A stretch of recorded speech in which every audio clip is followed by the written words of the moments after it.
Today, I wanna do in this video explain to everyone who wanna listen that the words of the guardian of the faith, Shoghi Effendi, he wrote in one of his majestic and mastery expositions in his works, the Dispensation of Bahaullah. How important is Bahaullah for this dispensation, his dispensation, and how he fits in all the names on the major religions.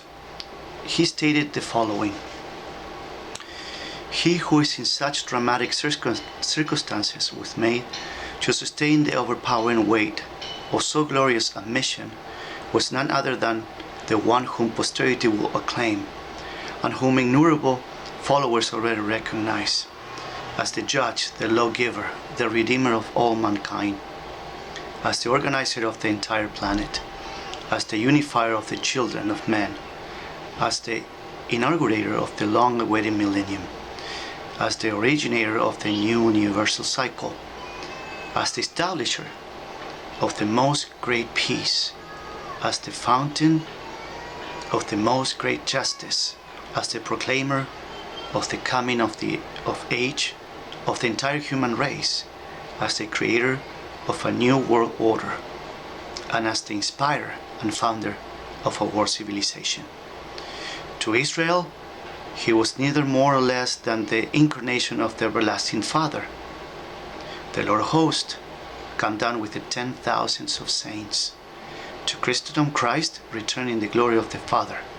To Shia Islam, the return of the Imam Hussein.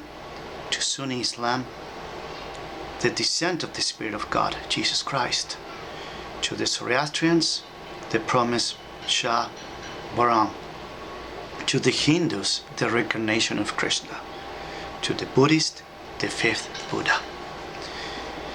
In the name he bore, he combined those of the Imam Hussein, the most illustrious of the successor of the Apostle of God, the brightness star shining in the crown mentioned in the relation of St. John, and of the Imam Ali, the commander of the faithful, the second of the two witnesses, exalted in the same book. He was formally designated Bahaullah, an appellation specifically recorded in the Persian Bayan, signified at once the glory, the light, the splendor of God, and was styled the Lord of Lords, the most great, the ancient beauty, the pen of the Most High, the hidden name, the preserved treasure, he whom God will make manifest, the most great light, the all highest horizon, the most great ocean, the supreme heaven, the pre-existent root, the self-subsistent, the day star of the universe, the great announcement, the speaker on Sinai, the sifter of men, the wrong one of the world, the desire of the nations, the Lord of the covenant, the tree beyond which there is no passing. He derived his descent on the one hand from Abraham, the father of the faithful, through his wife Keturah, and on the other from Zoroaster, as well as from Istigard, the last king of the Sanindya dynasty.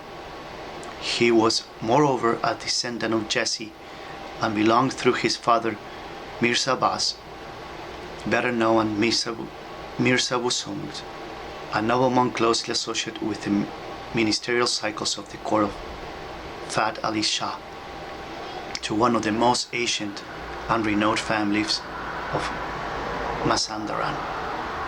To him Isaiah, the greatest of the Jewish prophet, had alluded the glory of the Lords, the everlasting Father, the Prince of Peace, the Wonderful, the Counselor.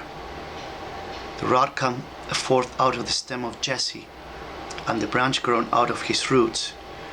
Who shall be established upon the throne of David? Who will come with a strong hand? Who shall judge among the nations? Who shall smite the earth with the rod of his mouth, and with the breath of his lips slay the wicked? And who shall assemble the outcast of Israel, and gather together the dispense of Judah, from the four corners of the earth. Of him David had sung in his psalms, acclaimed him as the Lord of hosts and the King of glory. To him Jesus Christ had referred as the Prince of this world, as the Comforter, who would reprove the world of sin and of righteousness and of judgment, and the Spirit of truth, who will guide you in all truth, who shall not speak of himself, but whatsoever he shall bear, he shall speak, as the Lord of the vineyard, and as the Son of Man, who shall come in the glory of his Father, in the clouds of heaven, with power and great glory, with all the holy angels.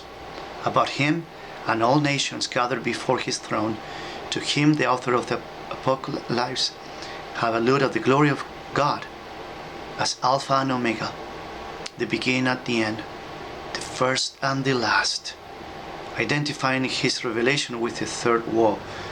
He moreover had exalted his laws, a new heaven and a new earth, as the tabernacle of God, as the holy city, as the new Jerusalem, coming down from God out of heaven, prepared as a bride adorned for her husband. To his day Jesus Christ himself had referred as the regeneration, when the Son of Man shall sit in the throne of his glory. To him Mohammed, the apostle of God, had alluded in his book as the great announcement, and declared his day to be the day whereon God will come down, overshadowed with clouds, the day whereon thy Lord shall come, and the angels rank on rank, and the Spirit shall arise, and the angels shall be ranged in order. The plenitude of his glory, the apostle of God, had moreover, as attested by Bahaullah himself, compared to the full moon on its 14th night, he stationed the Imam Ali, the commander of the faithful, has, according to the same testimony, identified with him who conversed with Moses from the burning bush of Sinai. To the transcendent character of his mission, the Imam Hussein had again, according to Bahaullah, borne witness as a revelation whose revealer will be he who revealed the apostle of God himself.